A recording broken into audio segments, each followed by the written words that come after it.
Hello everybody, welcome to our Sunday talk show, The World This Week. On today's show, after months of intense efforts, this is how Secretary of State John Kerry describes the Middle East peace talks. When they were about to maybe get there, 700 settlement units were announced in Jerusalem, and poof, that was sort of the moment. It's not over in Ukraine. Russian forces are building up on the border. The United States Supreme Court clears the way for much bigger flow of money into politics. We're all supposed to have that equal right to cast our ballot to help determine the direction of our society. The Chinese might have detected the black box, but time is running out. And it's official, it's Stephen Colbert. And I gotta tell you, I do not envy whoever they try to put in that chair. These are some of the issues we'll touch upon this Sunday.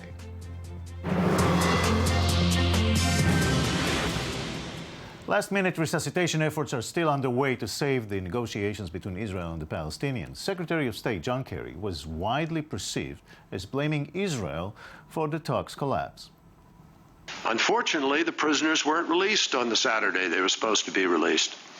And so day went by, day two went by, day three went by, and then in the afternoon, when they were about to maybe get there, 700 settlement units were announced in Jerusalem, and poof, that was sort of the moment. So we find ourselves where we are. My hope is the parties will find a way back. We're working with them to try to do so, but they have to, again, I repeat, they have to make that fundamental decision. Shortly after that, the State Department tried to explain that Kerry wasn't blaming one side. His view is that there were unhelpful steps by both sides. That's what he was conveying yesterday. Again, as we look forward to the coming days, it's clearly counterproductive when either side takes steps that aren't conducive to an environment moving forward. So we're not going to spend our time recounting every single step as it relates to the events of last week. We're going to see if there's the will and the desire to move things forward. So joining us now from Washington is Aaron Miller, who for 20 years in the State Department was deeply involved with American diplomacy in the Middle East. Thank you very much, Mr. Miller. Pleasure. When Secretary Kerry blamed Israel, he misspoke or just said what he believed was true? You know, it's funny because when you talk about blame, that was hardly what I would call a major criticism of Israel. It was an effort on the part of the Secretary's part, I think, and it lacked precision, which I think is the problem, to basically reconstruct a chain of events which caused a suspension of his process. But it was hardly what I would consider blame. I think he reflected the fact that the additional housing units in East Jerusalem may have been perceived by the Palestinians as an additional problem. But I think when it comes to who, in fact, is responsible for the collapse of this process, I think the Palestinian side had a good deal to do with it as well. Yeah, but surely you understand how it was perceived here in Israel. The Israelis did this and poof.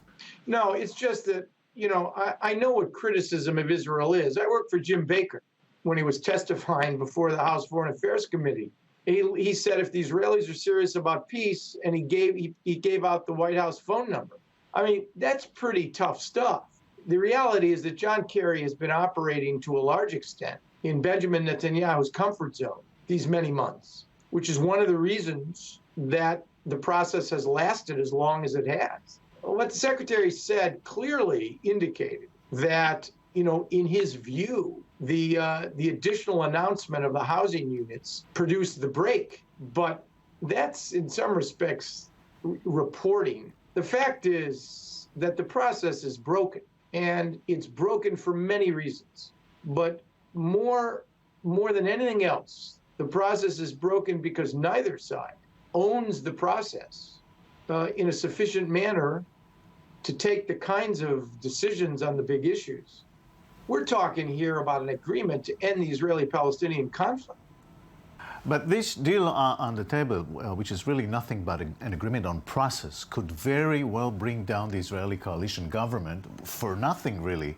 Wouldn't that be in itself a failure of American diplomacy? I don't believe that the Prime Minister would put himself in a position for a process that would essentially cause the collapse of his government. You're quite right. That would not be worth it. Now, if the government fell on substantial issues, leaving the prime minister with the option of putting together a new government that could actually move this forward, that's one thing. But having the government fall on process makes absolutely no sense. And yes, if we played a hand in that, it would in fact, let's put it this way, it would not be an act of successful American diplomacy. Well, Dr. Aaron Miller, thank you very much. Always a pleasure. With me in the studio is Barbara Paul-Rome, Israel's Bureau Chief of Defense News. Hi, Hello, Barbara. Jacob. Let me be blunt, Barbara. It's a mess. Totally. It is a mess. By all accounts, even the most generous accounts, it is a mess. But there still seems to be, at least John Kerry and the White House still seem to be very committed to trying to salvage this, cobble something together to extend the talks.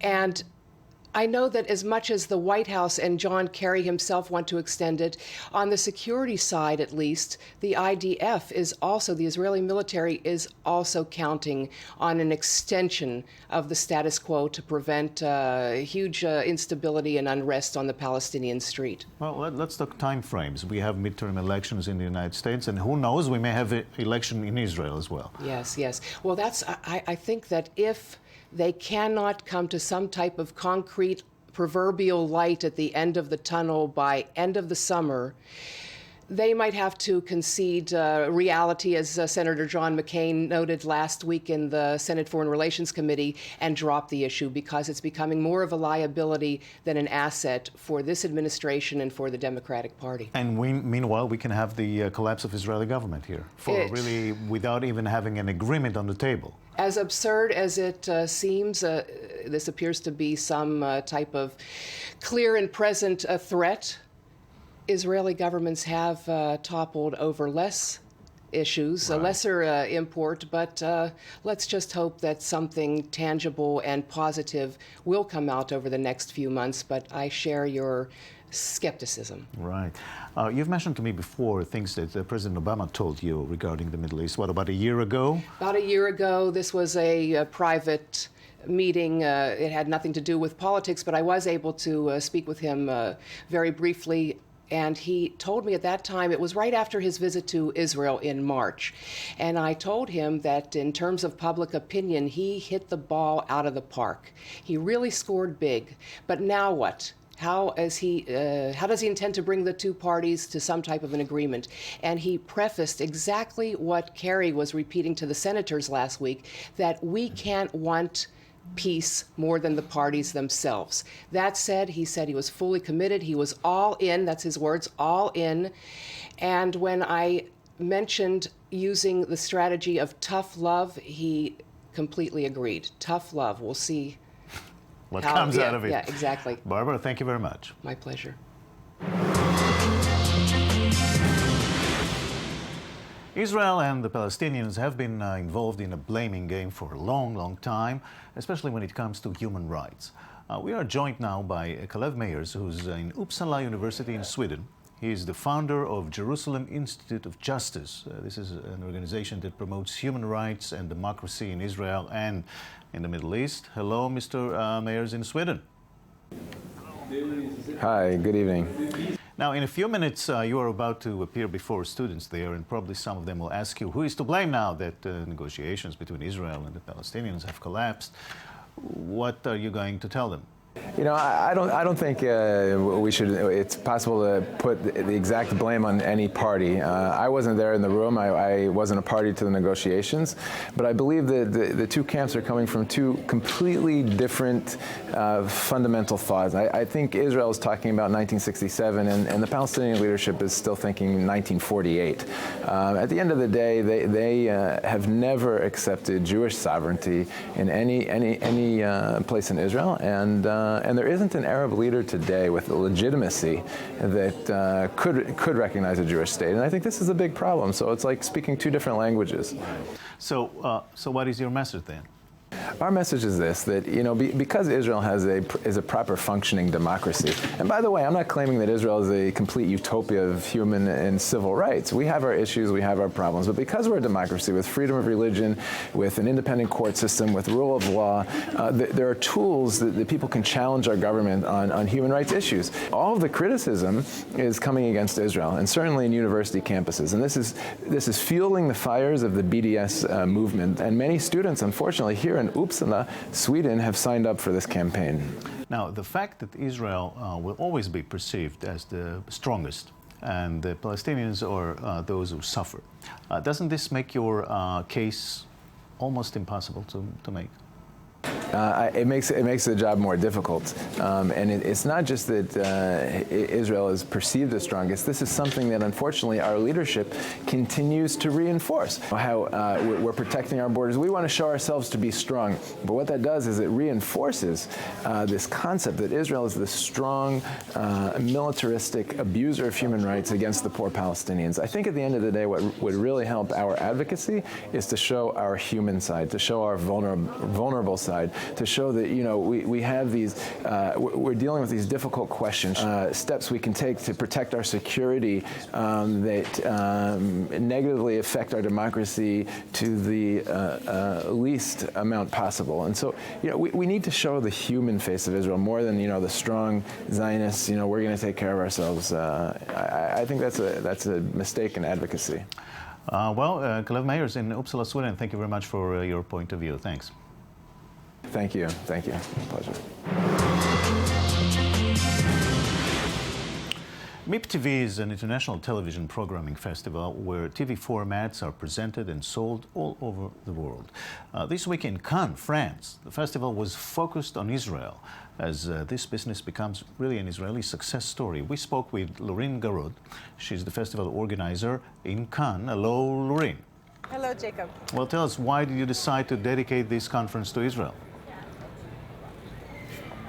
Well, focus on Israel, it's because of the great creativity, innovation coming out of Israel in terms of programming. The theme of this MIPTV is the new age of storytelling, and Israel is so much a big part of that, creating formats, whether they're scripted or unscripted, that are working internationally with a lot of success. And the entire community, the TV industry, is extremely excited about that, and it's creating a lot of interest here. Wow. So what are the events surrounding Israel this time? So we had the Focus on Israel conferences that was yesterday all day. We had a Fresh TV, which was a selection of the hottest trending programs coming from Israel. That was yesterday. There was a full house there. And then we had a session on startups from Israel, and then also on what makes a great scripted formats. And there were other discussions as well. Also, we had co-productions and discussions on formats at MIPDoc and MIP formats, which are events that are right before MIPTV. So main discussions, and a very fantastic party last night that was put together by the Israeli companies in the Carlton Hotel with the Balkan Bitbox. It was a huge, huge success with thousands of people. Well, you know, Israel is such a small country with a unique culture. Could it really become a source of international content?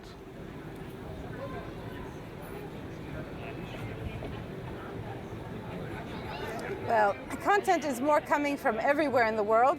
So to say one country only, maybe not. But Israel is very high placed.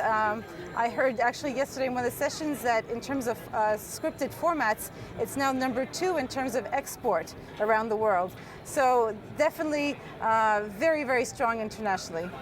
What are the main trends that you see there, main trends of television this year? What we're really seeing is the convergence, but a really true convergence between the worlds of TV, of internet and advertising. And that's why we call the theme the New Age of Storytelling. And we launched today what's called the MIP Digital Fronts. And that's the very first ever international screenings for original online video. And it's in the Grand Auditorium. There's screenings by YouTube, by Daily Motion, by Vice, and many others, Maker Studios. And the auditorium is packed with the creative teams showing new programming online video. It's totally extraordinary. And what we see, though, is the total convergence. We talk about blur, but it's more blur. It's the whole market is, of course, on all screens, and it's online, and it's from traditional, and everybody's working together to create new forms of programming that work internationally. Wow.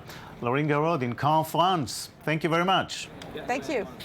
And that's all for now. Join us again next Sunday for another edition of The World This Week. Until then, have a great week.